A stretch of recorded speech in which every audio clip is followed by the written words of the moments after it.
उसको पढ़ा, देखा, दहलीज पे खड़े रहे। कहले शिवा, हम तो फ़कीर हैं, हम क्या लेंगे तुमसे और तुम हमें क्या दोगे? फ़कीर को दे ही नहीं सकते, तो फ़कीर आदमी है। लेकिन तुमने जो बात कही है सही है, तो ऐसा करो कि हमारी छाती जो होती है भगवे रंग की, उसका तुम झंडा बना दो।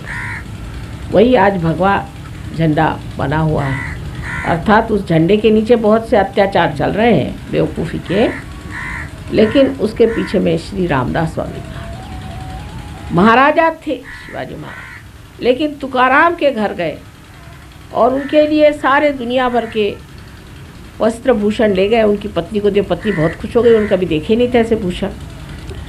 इतने में तुकाराम आए तो ये छिप गए पीछे में। उनका ये किसने दिया? कहले शिवाजी महाराज ने सब भेजा। कह ले बे, देखो तुम मेरी पत्नी हो, अगर मैं राजा होता तो तुम ये पहनती तो शोभा देता। अब तो मैं एक सर्वसाधारण खेतीहर हूँ और उसी तरह से तुम्हें रहना चाहिए। उनको तुम वापस करो। शिवाजी राजा आए, उन्होंने अपनी पगड़ी उठा करके उनके पैर पे रख दी। महाराज, हम आपके आगे क्या दे सकते? वैसे शिवाजी महाराजा जैसे लोग हैं जो वाकई में बादशाह हैं, वही बादशाहत को समझ सकते। साधु संत तो बादशाहत होती है, क्योंकि उनको किसी चीज़ की कदर ही नहीं है, किसी चीज़ की दरकार नहीं। कहीं सुला दो, सो गए, उनको क्या ज़रूरत है? कौन कहने वाला है? हम तो अपने रानीपन में बैठे हुए हैं, जहाँ भी बैठे हुए हैं।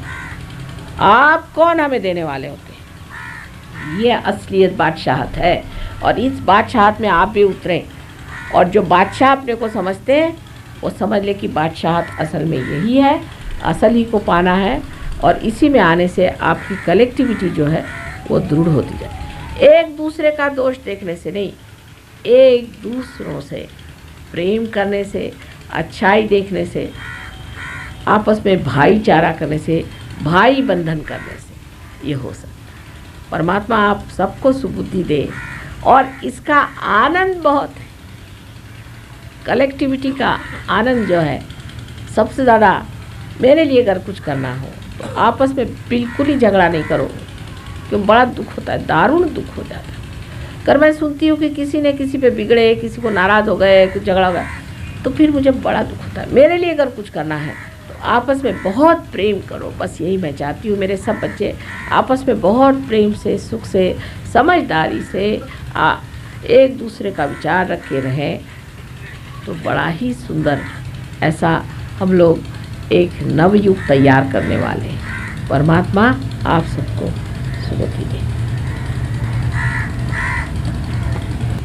मैं त्रिशूल की तरह लटका हुआ हूँ, नागर का हूँ। आप मुझे मन के जीतने का उपाय, विधियाँ बताएं। आपको कैसे पता आप लटके हुए हैं? कौन है? खड़े हो जाइए, सत्यायन जी। आपने सवाल पूछा ना, बैठ जाइए सामने। किसके बीच में लटके हैं आप?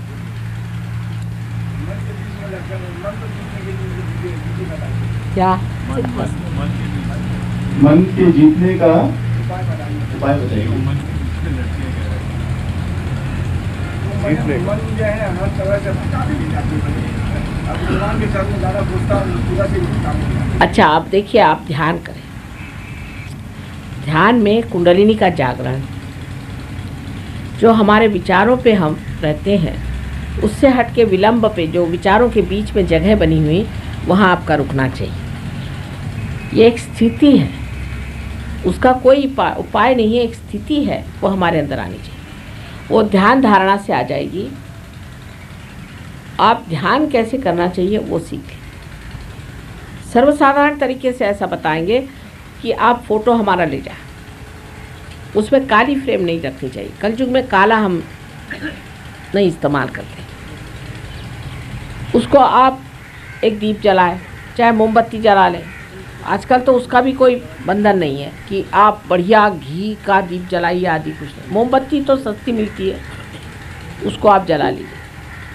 सहयोग सस्ते से सस्ते काम से हो जाता है। उसको आप लेफ्ट हैंड उसकी ओर रखें और राइट हैंड ज़मीन पर रखें। अभी रखिए, और उसके बाद देखिए कि आपके हाथ में ठंडक आ रही कि नहीं, लेफ्ट हैंड में। लेफ्ट हैंड हमारी तरफ और राइट हैंड ऐसे। अब यहाँ फ़ोटो रखने की ज़रूरत नहीं क्योंकि हम बैठे हैं। बहुत से लोग हैं कि हम बैठे जाके फ़ोटो के नमस्कार करते हैं। तो अब देखते ही रहते, अरे कहाँ जा रहे हैं।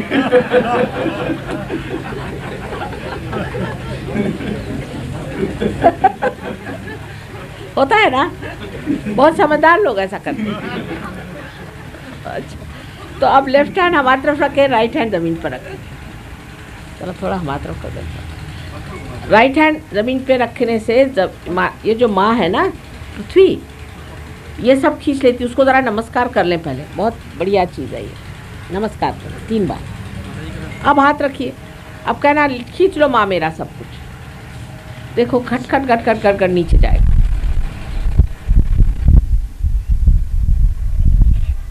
हाँ यहाँ दीजिए इनको, इनके पास। अच्छा,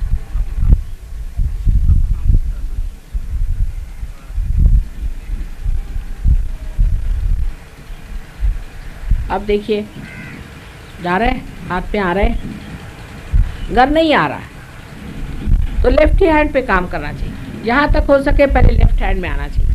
धीरे धीरे एक उंगली पे करिए, फिर दूसरी उंगली, फिर तीसरी उंगली, चौथी उंगली, 5वीं उंगली। आधा घंटा बैठ लीजिए, जब तक ठंडा नहीं आएगा बैठिए। 1 दिन बैठ लीजिए, 2 दिन बैठ लीजिए, धीरे धीरे ठंडा आना शुरू हो जाएगा। उस मोमबत्ती से ठंडा आएगा। उसके बाद लेफ्ट साइड आपकी करेक्ट होने पर राइट साइड ठीक करनी चाहिए। जिसकी लेफ्ट साइड ठीक है वो राइट साइड से शुरू करें। तो राइट साइड के लिए थोड़ा सा पानी लिया। एक आजकल प्लास्टिक के बहुत सस्ते मिल जाते हैं, वो क्या कहते हैं उसको, बोल,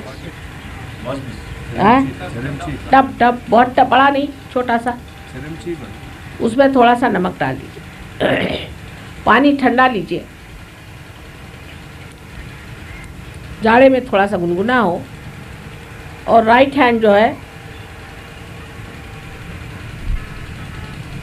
उसको फोटो की ओर रखें और लेफ्ट हैंड इस तरह से। इस वक्त लाइट नहीं लगाई क्योंकि राइट साइडेड आदमी के पास में लाइट बहुत ज़्यादा होती है, ज़रूरत से ज़्यादा। उसमें सूर्य की नाड़ी चल पड़ी होती है, तो उसको कम करना चाहिए। इसे आप चंद्रमा में करें, सूर्य में नहीं। चंद्रमा का मंत्र भी आप कह सकते हैं, महाकाली का मंत्र कह सकते हैं राइट साइड, हिमालय का मंत्र कह सकते हैं। और लेफ्ट साइड के लिए आपको गायत्री का मंत्र कहना चाहिए।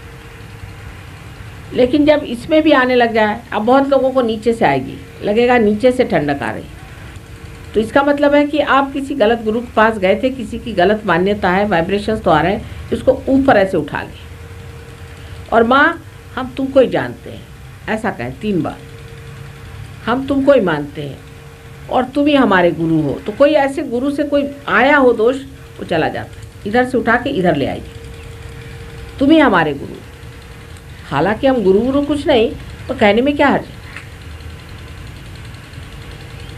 यहाँ से उठा के इधर ले आइए, इससे आपका राइट साइड ठीक हो जाएगा। उसके बाद आप दोनों हाथ फोटो की तरफ करें और आप दीप भी जलाएं और पैर में पानी भी रखें जिस वक्त आपके दोनों हाथ। रोज़ शाम को आप अगर 5 मिनट भी कर जाएं तो सारा ताप चला जाए, बड़ा आराम है। चाहे कुछ हो जाए, ये काम करना है। जैसे हम खाना नहीं छोड़ते, ऐसे इसे करना ही चाहिए, क्योंकि यही ध्यान है। उसके बाद सवेरे के टाइम हाथ जोड़ करके फोटो के सामने थोड़ी देर 5 मिनट को ध्यान करके ये कहें कि माँ मुझे आप सामूहिक चेतना में उतारिए, मुझे आप निर्विचार समाधि में उतारिए। ऐसा कहने से जो जो आप हुक्म करिएगा वो हम करेंगे। अगर आपके हाथ में तकलीफ, माँ मेरे हाथ में आइए, माँ मेरे सर में आइए, जहाँ भी कहिएगा वहाँ हम रहेंगे। आपके कोई रिश्तेदार बीमार है तो बस कह दीजिए माँ मेरे फलाने रिश्तेदार बीमार है, अच्छे आदमी शरीफ हैं, आप उनको ठीक कर दीजिए, कर दीजिए। जो भी कहना चाहे, आपके हम सेवक हैं इस बात। सब्सक्राइब कीजिए कुंडलनी जागरण को और प्रेस कीजिए बेल आइकन को, जिससे कि आपको मिल सके हमारी लेटेस्ट वीडियो सबसे पहले।